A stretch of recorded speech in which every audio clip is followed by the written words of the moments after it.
नमस्कार मित्रों, आज के परिवेश में कभी कभी यह महसूस होता है कि हम पुराने टाइम में जब बैकवर्ड थे, अनपढ़ थे, अशिक्षित थे, तभी अच्छे थे। आज जितना ज़्यादा साइंस तरक्की करती जा रही है, हम उतना ही परेशान और दुखी होते जा रहे हैं।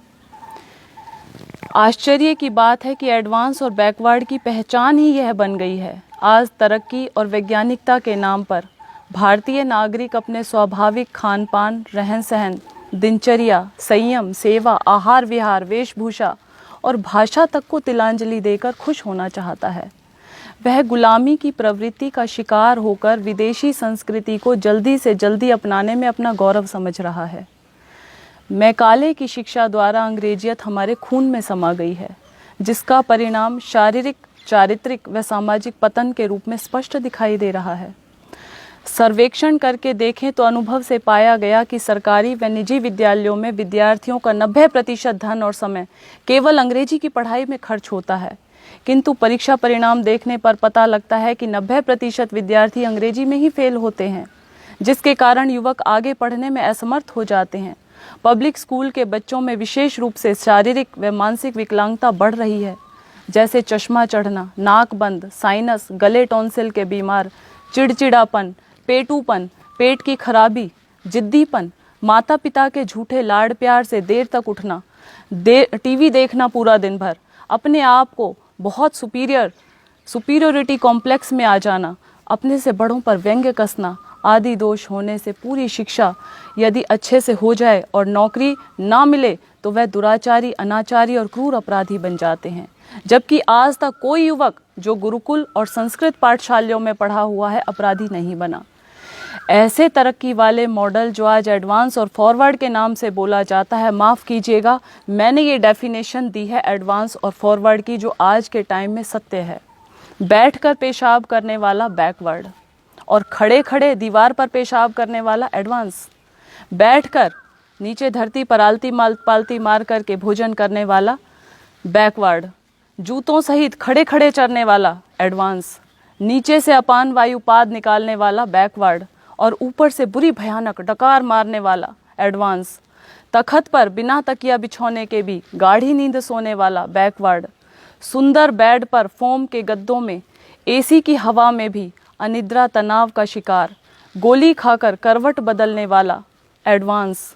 और सादा भोजन, देशी वेशभूषा, सदा स्वस्थ, हट्टा कट्ठा, स्वस्थ शरीर वाला, सहज भाषा में खरी खरी बात करने वाला बैकवर्ड। सिंथेटिक और प्लास्टिक जैसे वस्त्रों में लिपटा हुआ, बहुत तंग या बहुत ढीले, अर्धनग्न दिखने वाली पोशाक पहनकर हर समय जूते जुराबों में घोड़े की तरह कसा हुआ दुष्चरित्र तथाकथित युवक और युवती।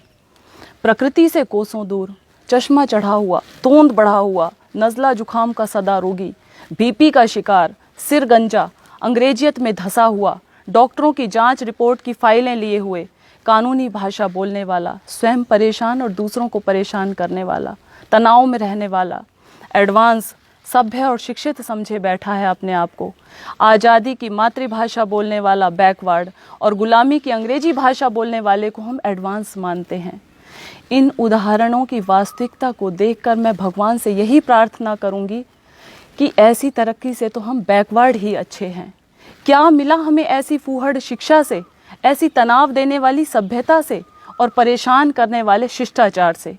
किंतु एक तथ्य यह भी है कि आवश्यकता ही आविष्कार की जननी है। जब मनुष्य की संख्या अधिक होने पर ज़्यादा सुविधा का इच्छुक बनकर अपनी इच्छाओं का दास हो अनुचित मार्ग से संग्रह का रास्ता अपनाया, अति संग्रह के परिणाम स्वरूप सामाजिक संतुलन और अभाव बढ़ गया। फिर एक दूसरे की आपस में प्रतिस्पर्धा और ईर्ष्या द्वेष बढ़ गए। बस यह चक्र आज का व्यक्ति पूरे समाज, राष्ट्र और अंतर्राष्ट्रीय स्तर पर फैल गया, जो विकराल रूप धारण कर रहा है। एक व्यक्ति दूसरे का शोषक बन रहा है, आदमी को आदमी खा रहा है। एक राष्ट्र दूसरे राष्ट्र को समाप्त कर सारी सुविधा संपत्ति अपने पास समेट लेना चाहता है। और यह तथ्यपूर्ण सत्य है। भस्मासुर की भांति हिंसा और संग्रह की प्रवृत्ति स्वयं शोषक और हिंसक को ही खा जाती है।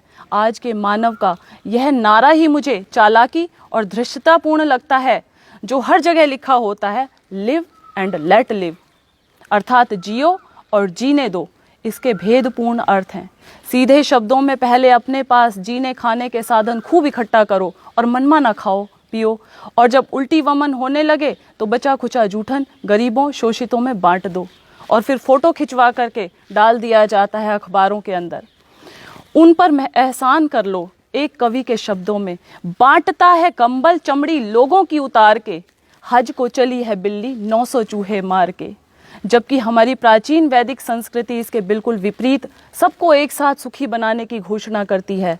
तेन त्यक्तेन भुंजिता माँ गृधय कस्य स्विद्धनम, हे मानव तू त्याग पूर्वक भोग कर। इसका अर्थ है पहले बांटो, खूब बांटो, और उसके बाद जो थोड़ा बहुत बच जाए वह प्रसाद के रूप में भोगो। कितना विशाल आदर्श और जीवन का, जिसमें अभाव तनाव और असंतुलन की गुंजाइश ही नहीं रही। इस प्रकार अपने जीवन को सदा शांत सुखी और प्रसन्न रखते हुए शतायु 100 वर्ष जीने की शिक्षा दी जाती है। नमस्कार।